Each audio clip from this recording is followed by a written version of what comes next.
Hey, everybody, and welcome back to another episode of Soul Focused Radio. This is your host, Martin Friedman, and I'm here by myself today to introduce a very special new mind podcast called The Inner Child with members of our team. Dustin Washington is going to be interviewing Hank Azaria and Cyndi Carnaghi. This is an incredible podcast. I'm not going to talk to you a lot ahead of time. I'll see you afterwards. I just want you to enjoy yourself, and here we go with the Inner Child Podcast, Part 1, part of the New Mind series of Soul Focused Radio.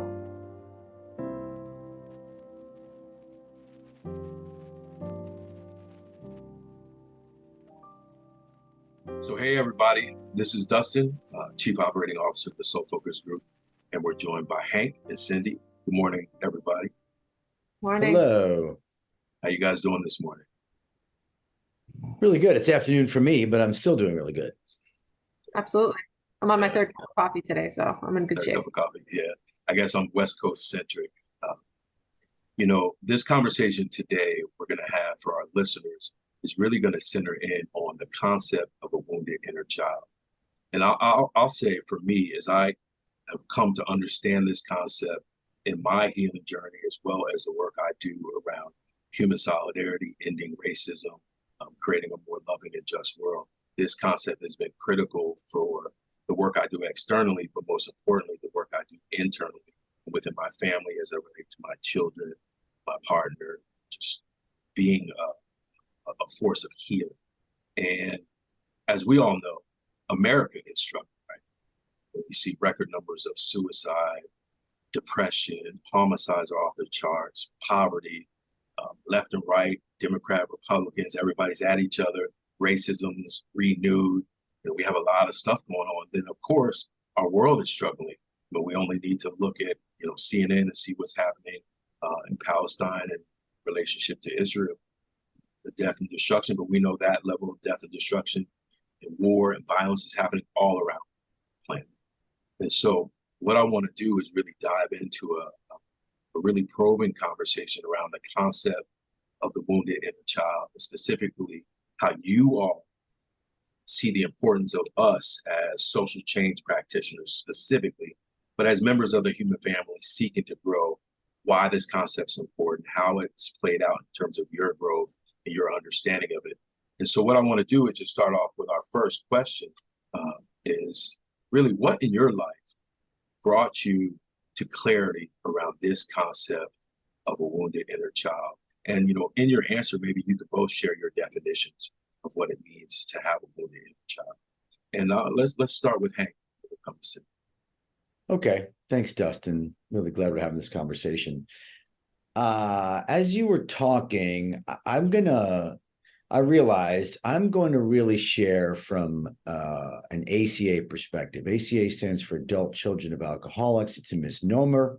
It really means adult children of any kind of dysfunctional family. And it's just a recovery program. It's a 12-step program similar to AA or Al-Anon or Narcotics Anonymous or Debtors Anonymous. It's a 12-step approach. So in that program, in ACA, adult children, it's for people, who were raised in tough households, in households where there wasn't enough love and nurturing, a lot of neglect, abuse, betrayal is the word I like to use, abandonment, shaming. Could be subtle, could be really overt and egregious, like physical violence or sexual abuse or molestation. Could be real subtle. Could be psychological, could be growing up in a house with a workaholic who's there and provides for you, but isn't paying too much attention.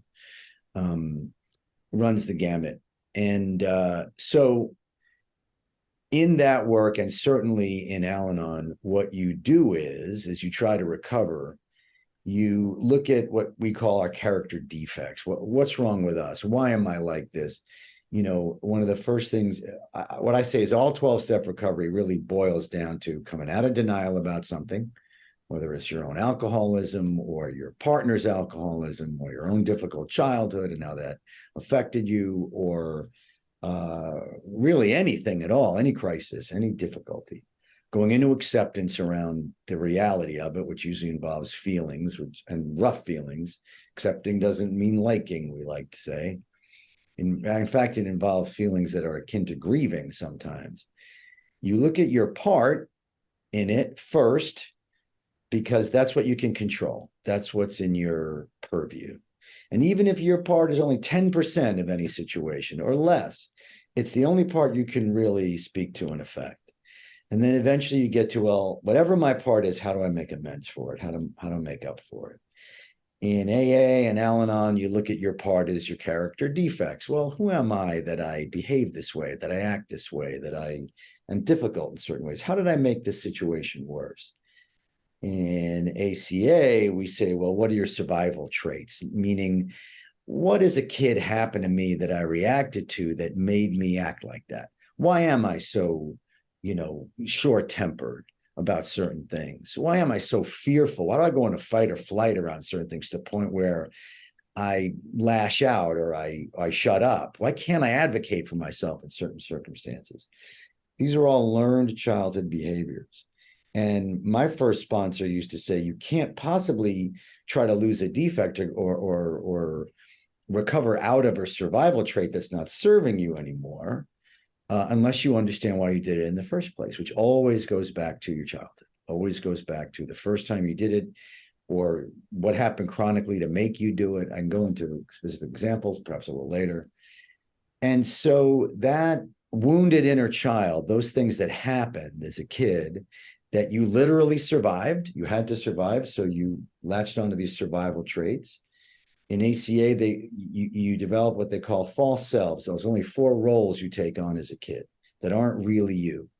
Me personally, I took on the comic relief mascot. I was the youngest and I was funny, and I had that lane open. One of my sisters was the hero, good girl, savior. Another one was the absolute scapegoat, absolute black sheep scapegoat. And the 4th is the lost child, who either runs away literally or disappears into books or studies or music or whatever you retreat into.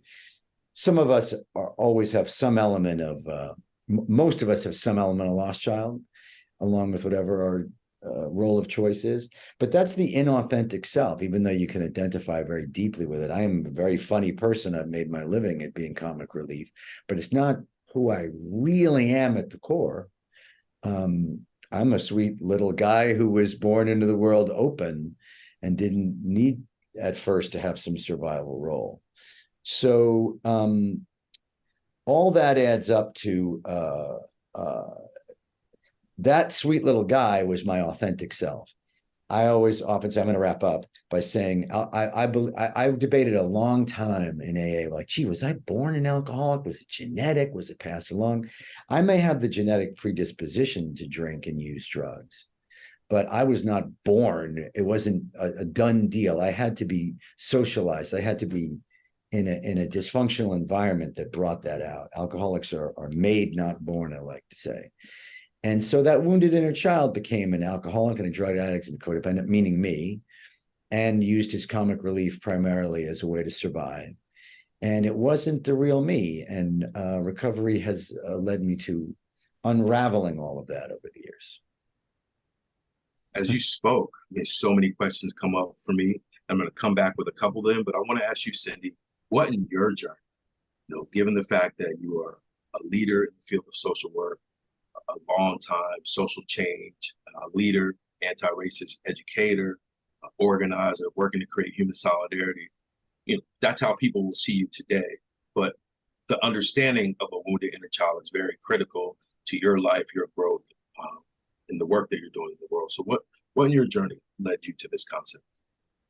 So it's interesting, right? Because I really appreciate, Hank, always your share and your vulnerability and your honesty around your own journey. And I think I'm still not as honest about my own journey today as I'm seeking to be. And I think that is a response also to a long history of trying to figure it out, right? And so what brought me to this point now and really considering, this concept of wounded inner child, but not just that, about like, who could we be when we're not wounded children? that started when I was very, very small. So that open, warm, bubbly, happy child that you described, Hank, that was me too, until it wasn't. And then it was a journey of trying to just put the pieces together as to who I was, who I wanted to be, why the world wasn't fitting for me, why I wasn't understanding the world in the way that maybe people around me did, why I was feeling things so deeply and so big that I, was growing out of the spaces that I was in, while I was, sometimes even crawling out of my own skin at times, So there was always this feeling, this deep understanding that there was something, I wouldn't even call it broken, but I would say just maybe just, put together a little bit off, right? Like there were these cracks that I couldn't quite fill in. And it was a whole, early childhood and, teenagers and early adulthood of me trying to just fill in the cracks, trying to figure it out, right? Trying to put it together and trying to really piece together who I knew myself to be. And so, I could go back and talk about, instability in my early childhood, right?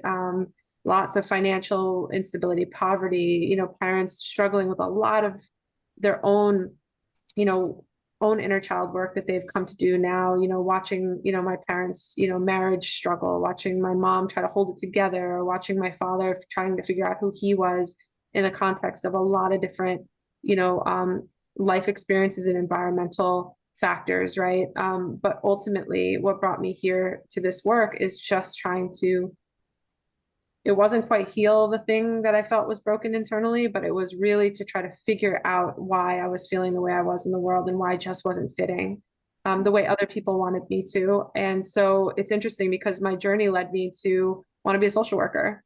And so many of us who step into the world of social work absolutely get involved in social work because there is so much for us to heal and so much for us to figure out. I keep using that term figure out because that's really what it feels like. It's like a searching. And one of the things they don't do for you in social work schools, they do not mandate you to ACA, certainly, and they certainly don't mandate you to really, really, really good therapy.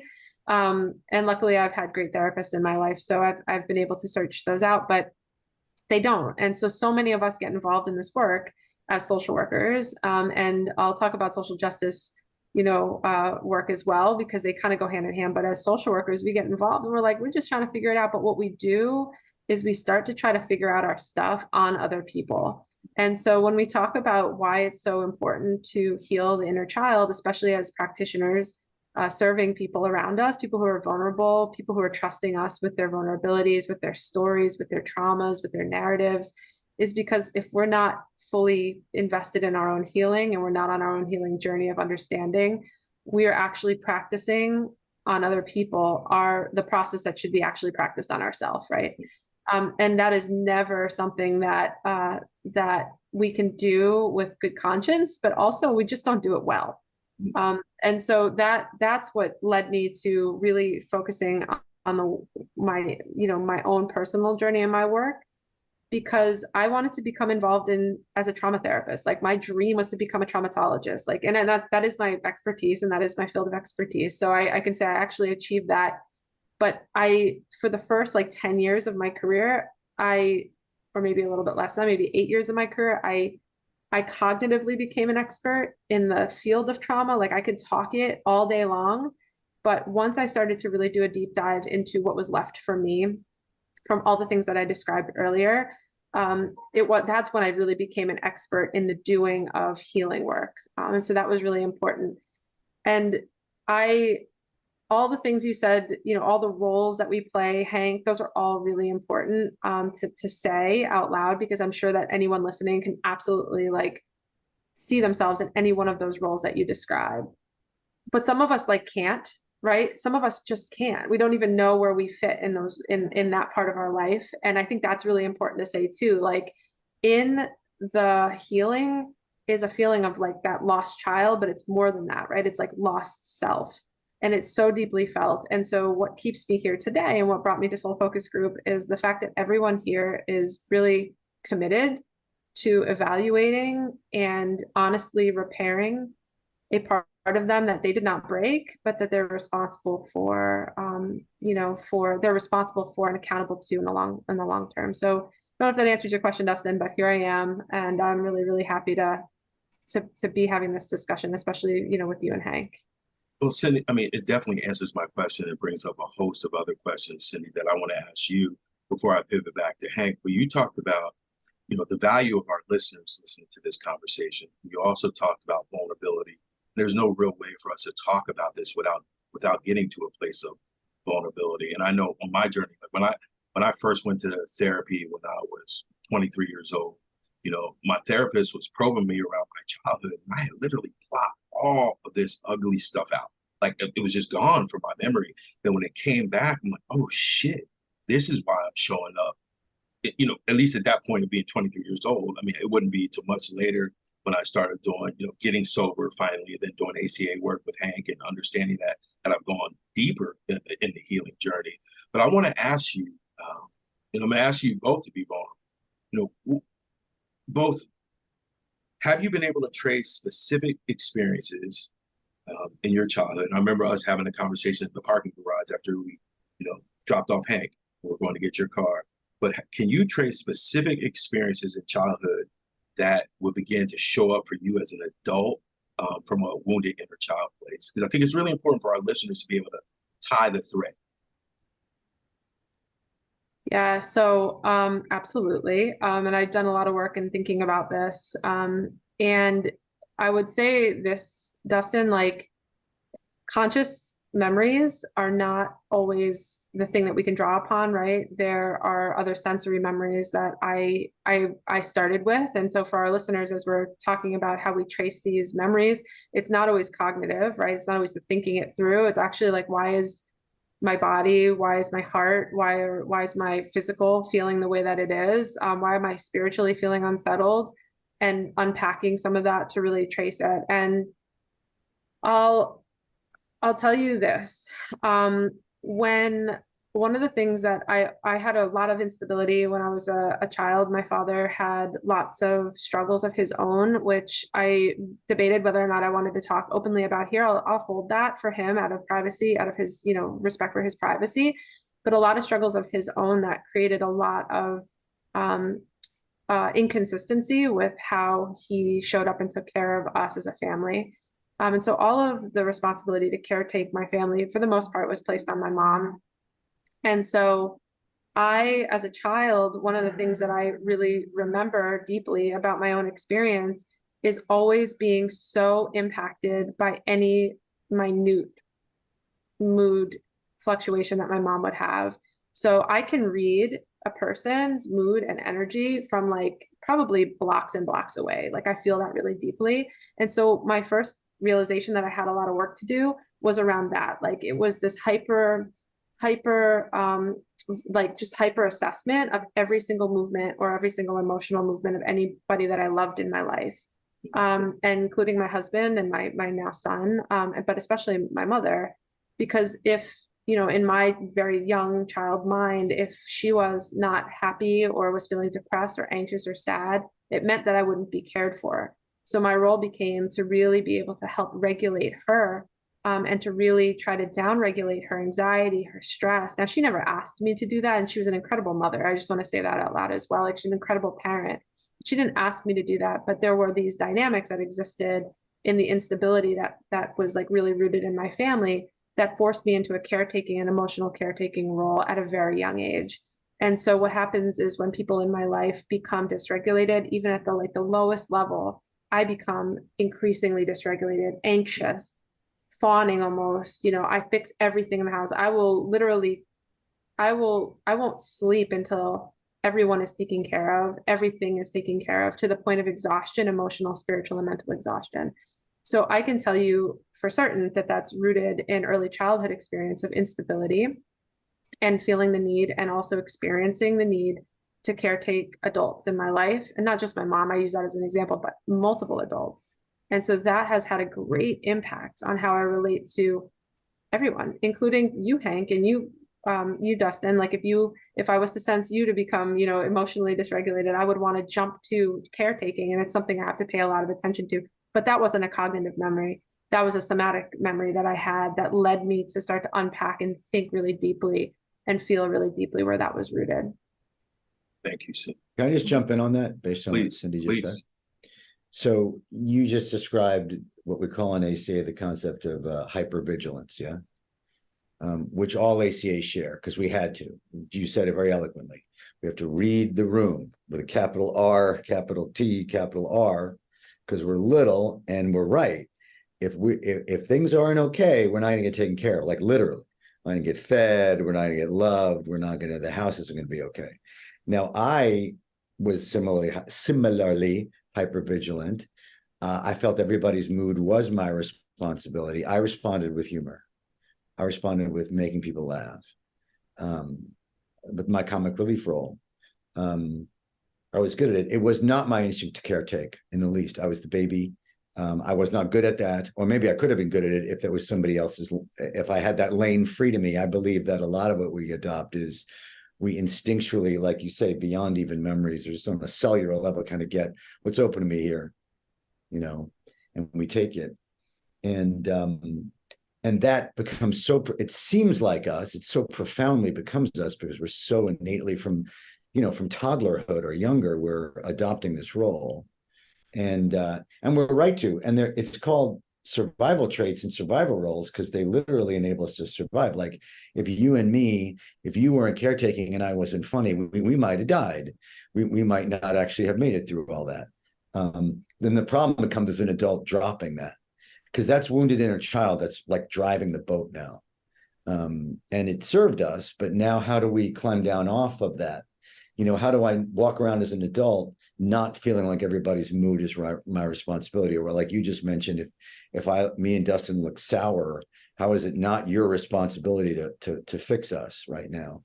Because it doesn't work as an adult, or it's just so stressful and draining, and it's just awful. It's not who we really are, and it starts to drive people crazy too.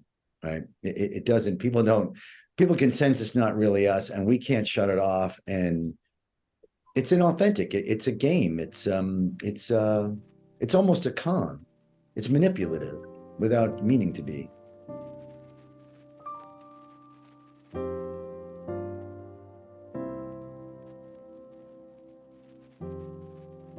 So Hank, let me ask you this question. When I first met you, I was told that there's going to be a celebrity, famous Hollywood actor. But as I got to know you as a spiritual teacher and a comrade along this journey of healing and work around creating human solidarity. But, I imagine for many listeners, people who are watching this video cast, podcast, it is compelling for them to see someone with your level of celebrity having this level of intimate, vulnerable conversation, and to see you bare yourself. And so I want to ask you, I'm going to come back and ask you more around this question, Cyndi. But Hank, when we carry these inner child wounds into adulthood, often we will say we have a nation of wounded children walking around in adult bodies, trying to have adult relationships. What has been the cost for you, both in terms of intimate relationships, you're a parent, as well as professionally? So I want people to see what's the cost of living our lives from this unrecognized and unhealed wounded childhoods. There were many costs, many dysfunctions that, again, helped me to survive. Look, one of them was all that pain as a kid got deferred. I responded to it with, let's just say, to oversimplify it, with this comic relief persona and a lot of other things too. But all of that was because, my 5-year-old, 10-year-old, 15-year-old self could not possibly handle the trauma of the dysfunction of my family, the lack of care, the abandonment, the shaming, the psychological and verbal abuse that was chronic in my house. It came from other places too, societal, which we'll probably get to in a moment, counts, and other things too. But so I've got all this bad feeling, this fear and stress and sadness and grief and upset welling up, and I really don't want to feel it, so I'm numbing out to it, which caused me to try to self-medicate. So I started drinking at a young age, about 14. and then I became an alcoholic, that was an attempt at a solution. My alcoholism wasn't so much my drinking, that became a big problem, but it was an attempt to try to feel better, and it worked for quite a while. I was a food addict as well as a teenager. I was anorexic and bulimic alternately. That was another attempt to feel better. Food in my family was a way. It's like, shut up, go over there. Here's a half-pound bag of M&Ms and go watch TV. And that was my way of coping for a lot of my childhood. So all of that these survival strategies have a lot of downsides physically and emotionally and psychologically, and eventually they catch up with you. But then that numbness itself, that disconnect itself, made me very discompassionate, unable to see myself and other people. I felt so separate from everybody because I was so not connected with. I didn't even know what that felt like or looked like. So that enabled me to be very self-serving, opportunistic, competitive. It was a boon in a capitalist, and I'm not crazy anti-capitalist. I see some of its merits and everything, but let's put it this way: in the marketplace that I was competing in, it came in handy to really not give a shit about anybody else and go after what I wanted to go after. But then that discompassion became a problem too after a while. A lot of these served me to be really successful, including being hyper funny and hyper vigilant and hyper competitive. You can see how I became a very successful, famous, rich comedian. Congratulations to me. It was awesome. It was good. A lot of good in it, but also was fueled by this sort of disconnected need for validation outside of myself, whether it's from, I never got it from mom and dad and my sisters, so maybe I'll get it in these dysfunctional relationships that I chose that didn't work too well either. Maybe I'll get it from the rest of the world if I become famous enough and rich enough. So it was a never-ending quest for someone notice me and love me, and I'll be all right. Thank you. Cyndi, what about you? What have you seen as the cost? I mean, it's funny, Dustin, because I think we have recently, as a society, started to look at, we've tried to quantify the population level costs of this level of trauma and the healing that folks have not been able to engage in because of a lot of different reasons. We've started to actually financially quantify that as a society, right? We've also tried to quantify that we've also tried to count and measure that as a society to give us a sense of how many folks are actually struggling with what Hank and I are talking about for ourselves right now, or working through or growing from. But the one thing that we have not done a very good job of is exactly what we're doing here today, is to really dig into the interpersonal and the individual experiences of folks who are on a healing journey. And so I'll say that as a society, I mean, it's clear, addiction, mental health, mental illness, domestic violence, right? Disrupted relationships, all types of just dysfunction, right? We can actually see it and feel it. And then at the individual level, for me, at this point, man, I'm just so tired. I'm so tired. And I think that that's where I've been really experiencing the cost, is the spiritual, mental, and emotional exhaustion that comes with being stuck in a trauma reenactment, because that's really what we're talking about, is a trauma reenactment for 38 years of my life. And I would say, for you, Hank, what you just mentioned as well, I mean, it's exhausting. I can't imagine that it's not exhausting, always having to be the comic relief and stepping into a space and being the funny guy, when honestly, under the surface, when you start to reconnect with those feelings, you want to be so much more than that. You want to be honest and vulnerable and clear and good and connected. But for me, I'm just tired.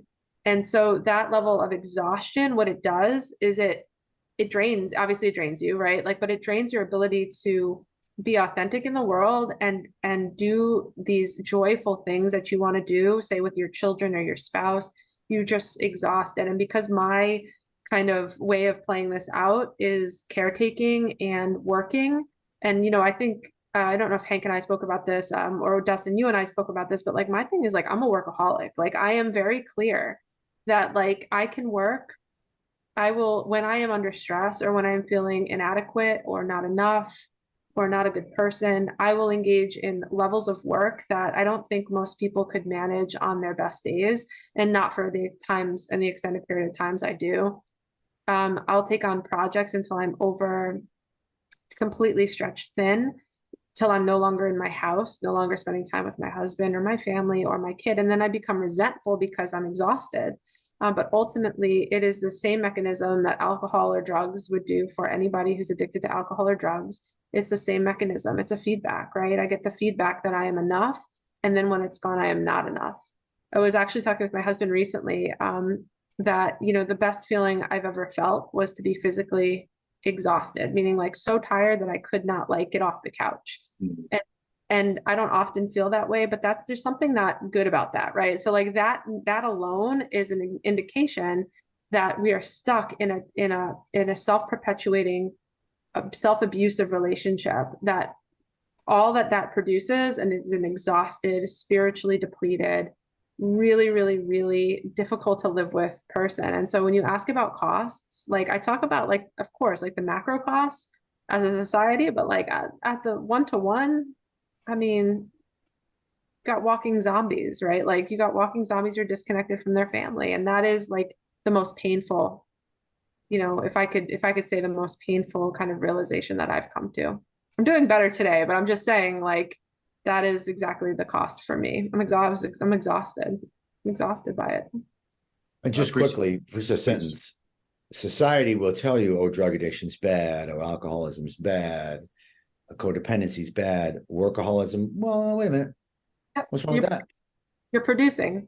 Yeah. And that's the thing, right? As long as you're producing, Hank, you can be an alcoholic. You can be doing drugs. Society will still tell you you're functioning, right? But and as somebody who's addicted to work, society will tell you, as long as you're continuing to produce for your family and it's, you can measure the output, then you're doing pretty well. What's wrong with that? You're industrious. I mean, Yeah. Hollywood has a version of workaholism that is just inhumane, completely inhumane. The hours, the dedication, what's required. My father's main problem was workaholism, and it was no joke. I never saw the dude. He couldn't care less, really, about anything but what was going on down at his place of work. Matt, he was not an advertising guy, he was a garment guy, but Mad Men really sums up, that captures that my dad's era. And that's all they were about, man, was that thing. That's just pure workaholism. I really suffered from it as a child. Yeah, and it's delusion, right? Like there's a delusional aspect to it because and you can rationalize it, right? That you're producing for your family and you're actually taking care of your family. Yeah. And that I think is the painful part of it, right? Because, we don't see neglect, we don't see disconnect as being as impactful as physical abuse, or harming somebody physically, but neglect for children is equally or more damaging than any level of physical abuse that you can do to a child, because physical abuse actually provides feedback to a child. It's negative. It reinforces horrible things, but neglect is the absence of any level of care, compassion, love, touch, feel, all the things that children need. And so when we're thinking about workaholic parents, whether it's intended or not, the impact is neglect. And so that having my son has made me much healthier, believe it or not, because I realized right away that what I just said, I know that cognitively, I know that intellectually, I know that that's the truth, that if we neglect our children, they suffer.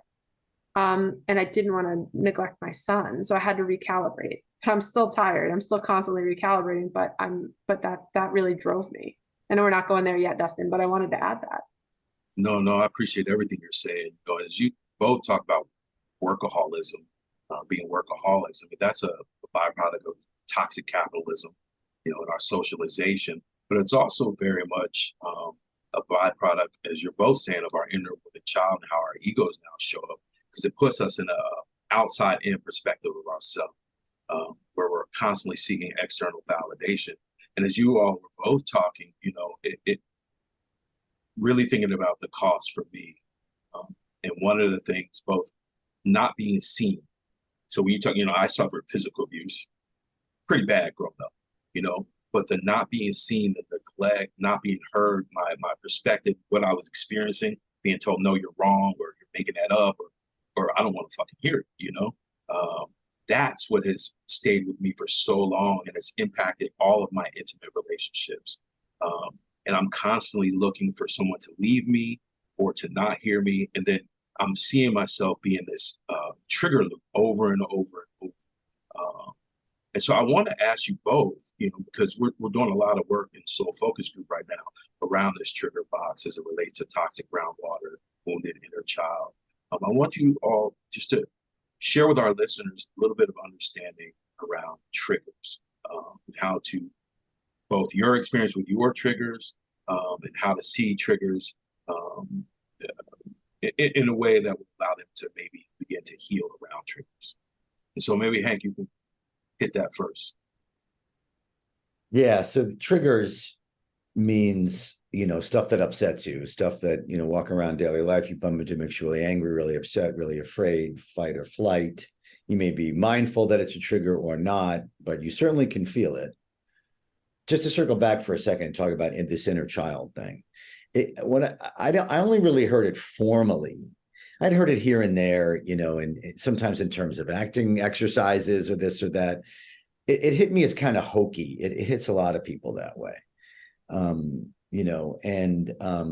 sort of a precious way to go about talking about how you were hurt as a kid or what you might be holding on to.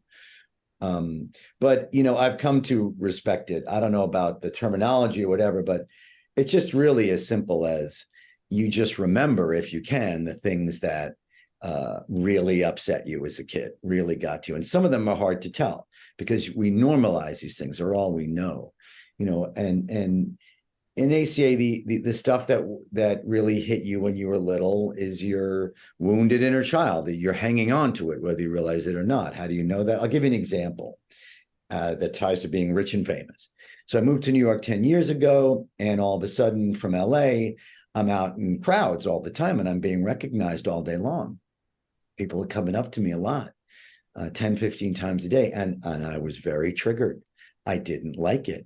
I felt like, I didn't want to be, depending on my mood, I didn't want to be come up to or intruded upon or asked who I was or what movie I was in, or I just was getting really, as Bill W. would say in the Big Book of AA, restless, irritable, and discontent around my lot in life of being recognized all the time, to the point where I needed to work the 12 steps around it. I was like, this is unmanageable. That's what we call it.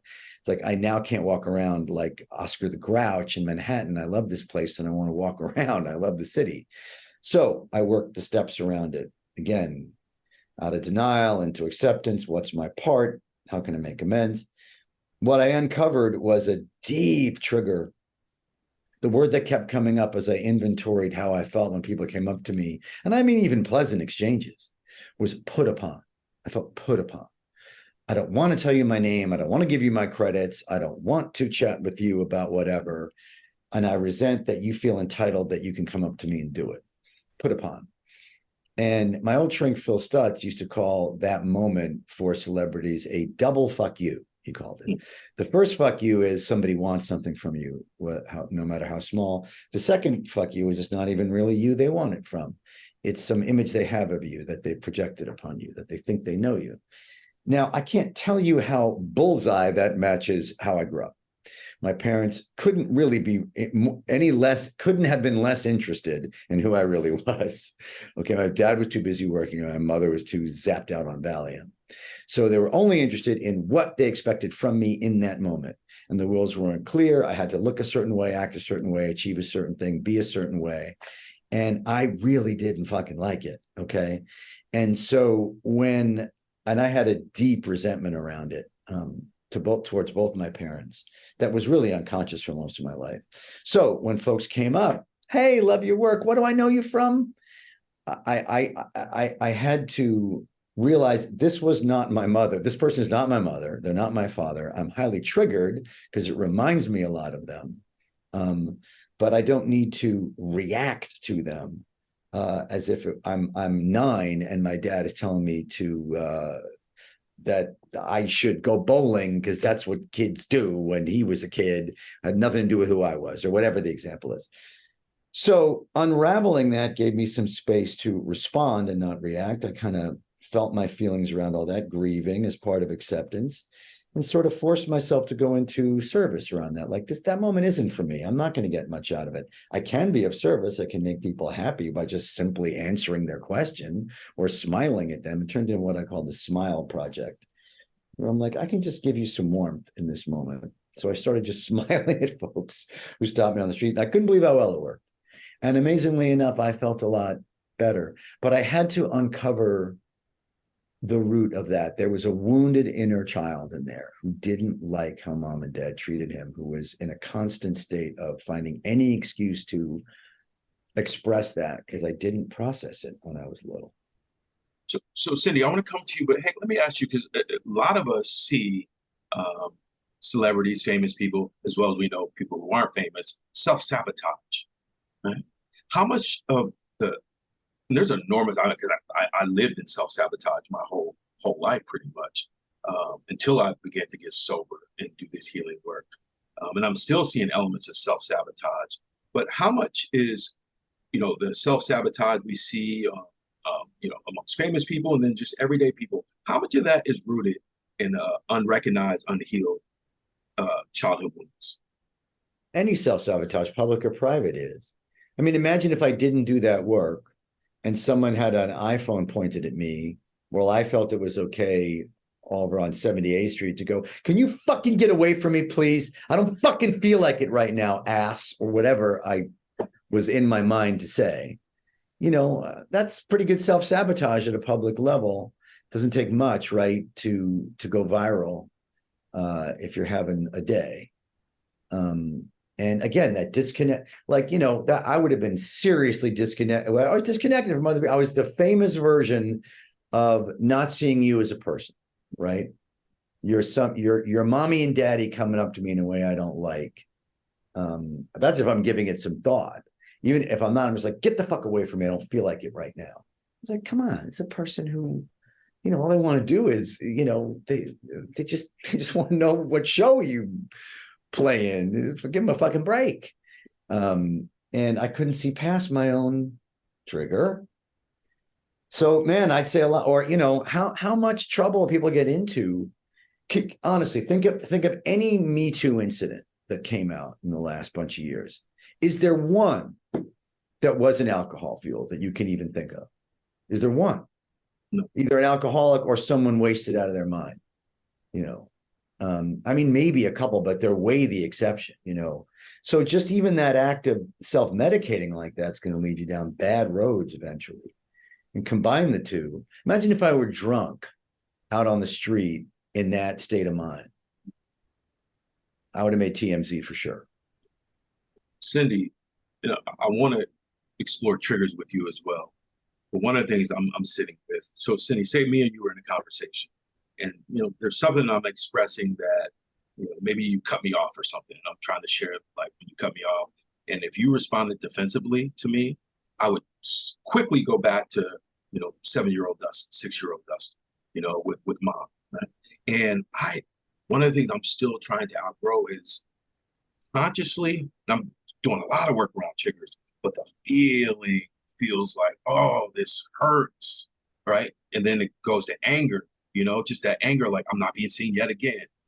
How do you wrestle with triggers, as Hank was saying, to not react when the feeling is so like just in your gut? I actually don't think that the answer is not reacting. I think maybe not reacting in that moment, Hank. I agree with you. I think that would have been pretty terrible. And Dustin, I wouldn't want you to lash out in the middle of a conversation, but there has to be a reaction like that. There has to be an acknowledgement of what you're experiencing internally. And I think for many of us is that, what has happened is that we've actually ignored most of those feelings, and we've kind of moved away from them and dissociated from them for so long that we actually are not equipped yet to be able to manage them in real time in moderate ways, right? And so, it's not about not reacting. It's about harm reduction in so many respects of how we respond, how intensely we respond, the ways that we respond, and really training ourselves with almost a script on how to respond in the moment. Like if I am feeling that, you have a right to express how you're feeling, Dustin. Like just because it's an inner child wound, it doesn't necessarily mean that you don't have a right to express how you're experiencing that in the moment. It's the harm that does to you and to the people around you that has to be reckoned with, right? And so I would never, and even for myself, like I never take an all or nothing approach. I think it's a pretty dangerous way of operating generally. I don't want to talk about that with like abstinence from substance use. I know there's a lot of schools of thought there, but harm reduction also with regards to like the intensity of how we express feelings also matters. And where we do it, how we do it, and when we do it. Like it's not about not doing it. It's about managing it as it comes up, so we actually build the tools and skills to be able to do it in a more appropriate way in the future. That's how I've managed for myself my own triggers, but then I would also say that's how I would encourage other folks to do it as well.